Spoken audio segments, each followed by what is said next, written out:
Hi there, my name's Tom Bickerdike. I'm Regional Bee Inspector for the South East of England.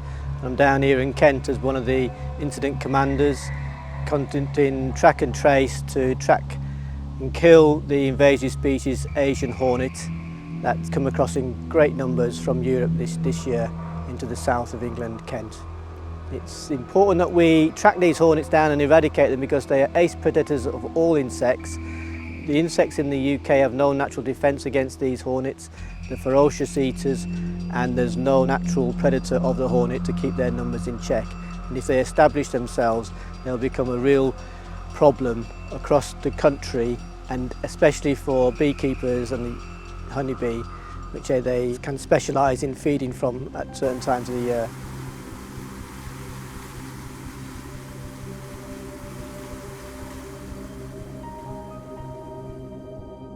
First of all, hornets are reported to us by the members of the public, generally through the Asian Hornet Watch app that can be downloaded onto your phone. Those reports come through, and any really credible sightings from those come through to the National Bee Unit, where we triage them and send out teams of inspectors to track the hornets. By first of all put bait stations down to attract the hornets to these bait stations. When we get hornets feeding on these bait stations, we are able to mark them with pens, coloured different pens, so we know we're dealing with the same hornet. That hornet will fly from that bait station back to its nest, and on the whole they're pretty accurate and fairly regular flyers, in the sense that they will do, for every minute they're away from our bait station, we estimate that to be approximately 100 metres from the nest. So if we get regular times of 5 minutes from a bait station of a hornet leaving and returning, then we know we're about 500 metres from the nest. And then what we do from there is, the hornets tend to fly in relatively straight lines back to the nest. So we will take a coordinate from their compass reading or a sight line from the bait station for as far as we can see it. Then we'll move down that flight line, re-establish more bait stations to establish hornets feeding there, and then continue down the flight line until we get close to the nest. When we get close to a nest, we establish bait stations around the area where we believe the nest to be, so that we hopefully get hornets flying in from all angles, so we get triangulation. And then when we get really close to the nest, then it's eyes up into the trees, looking for the hornet activity in the trees, and then hopefully we eventually spot the nest, which we're pretty successful at.